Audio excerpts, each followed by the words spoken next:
আপনি কি একদিকে মনোযোগ রাখতে পারছেন না? তাহলে এই ভিডিওটি আপনার জন্য। দেখুন, একটা বাঘ যখন বনে হরিণ শিকার করতে যায়, তখন ওই হরিণগুলো একদম দলবদ্ধ ভাবে থাকে, কিন্তু ওই বাঘটা কিন্তু ফোকাস দেয় অনলি একটা হরিণের উপরে। এমনকি সে দৌড়িয়ে সেই হরিণটাকেই সে ধরে, মানে তার মিশনটা সাকসেসফুল হয়।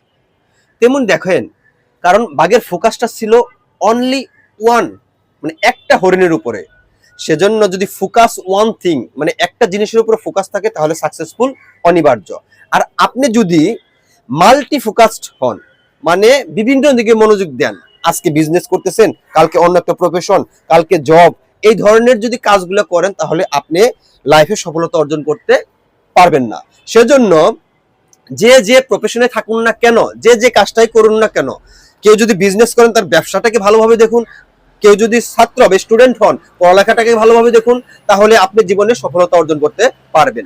সেজন্য যদি ফোকাসড অনলি ওয়ান থিং, মানে এক জিনিসের উপর যদি ফোকাস রাখেন, তাহলে জীবনে সফলতা অনিবার্য। ধন্যবাদ সবাইকে।